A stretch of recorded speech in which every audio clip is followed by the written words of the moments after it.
Hello, bachon. Let's read the question first. The question states, read the following and answer question. DNA fingerprinting was invented by Professor Sir Alec Jeffreys in 1984 after the detection of various variations in human DNA became possible in the form of these mini satellites.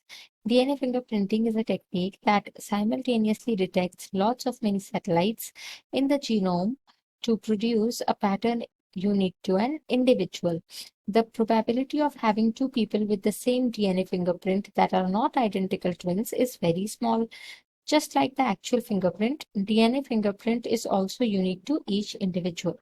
DNA fingerprinting can be used in four options are given. First is solving paternity issues, second is forensic cases, a third is genotype identification, and fourth is all of these.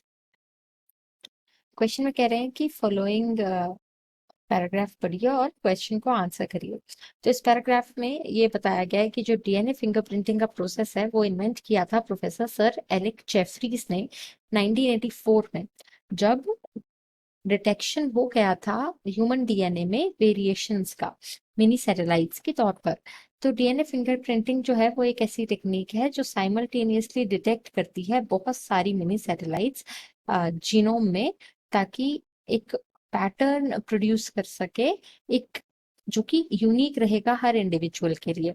तो जो probability है किसी दो लोगों की कि उनको same DNA fingerprint मिल जाए उनका, जो कि आइडेंटिकल ट्विंस नहीं है, क्योंकि आइडेंटिकल ट्विंस का डीएनए फिंगरप्रिंटिंग सेम होगा, लेकिन उसके अलावा जो भी लोग हैं उनका डीएनए फिंगरप्रिंटिंग मैच नहीं करता। तो जैसे कि एक्चुअल फिंगरप्रिंट जो होता है वो हर इंसान का अलग होता है, उसी तरीके से डीएनए फिंगरप्रिंट भी जो है वो हर इंसान का अलग होता है। तो क्वेश्चन में पूछ रहे हैं कि डीएनए फिंगरप्रिंटिंग किस लिए यूज की जा सकती है। इस क्वेश्चन को आंसर करने के लिए हम की कॉन्सेप्ट देखेंगे अबाउट डीएनए फिंगरप्रिंटिंग। तो डीएनए फिंगरप्रिंटिंग जो है वो एक प्रोसेस है जिसमें जो डीएनए सैंपल होता है उसकी सदर्न ब्लॉटिंग की जाती है। सदर्न ब्लॉटिंग एक ऐसा प्रोसीजर है जिससे क्या होता है कि हमको आफ्टर इलेक्ट्रोफोरेसिस प्रॉपर पैटर्न मिल जाता है डीएनए फ्रैगमेंट्स का। तो यहाँ पर जो डीएनए फ्रैगमेंट्स यूज होते हैं वो होते हैं मिनी सैटेलाइट्स, जो कि होती हैं 10 to 100 बेस पेयर्स लॉन्ग। तो बस इतनी ही छोटी ये होती हैं, और जो मिनी सैटेलाइट्स होती हैं वो होती हैं वेरिएबल रैंडम रिपीट्स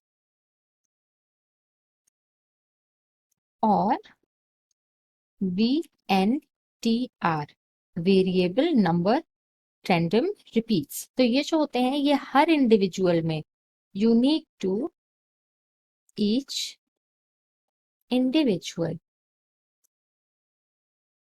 तो जैसा कि हमें ह्यूमन जीनोम प्रोजेक्ट से पता चला है कि 99.9% डीएनए जो है वो हर ह्यूमन बींग्स में सेम होता है, स्पीसीज क्योंकि सेम है, लेकिन हर इंडिविजुअल में यानी कि हर इंसान में जो 0.1% चेंज है वही इतना ज्यादा वेरिएशन ला देता है, and that is mostly because of various number random repeats which are mini satellites.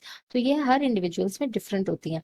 तो हम डीएनए फिंगरप्रिंटिंग करके अगर दो सैंपल्स को कंपेयर करते हैं, so we can actually, based on the similarity and dissimilarity between these VNTRs, we can know their relation and we can solve a lot of issues by knowing the relationships.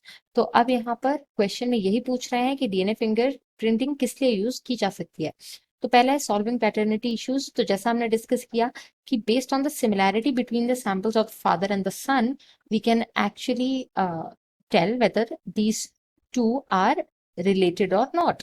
Then उसके बाद forensic cases, तो ये इसमें भी use होगा। Y? Because forensic cases में as in की कहीं मर्डर हुआ और मर्डर का जो डीएनए है किसी भी तरीके से, यानी कि उसका स्किन सैंपल या कोई सा भी छोटा सा भी सैंपल अगर विक्टिम के आसपास भी मिल गया तो हम डीएनए फिंगरप्रिंटिंग से पता लगा सकते हैं कि एग्जैक्टली जो है वो मर्डर कौन है।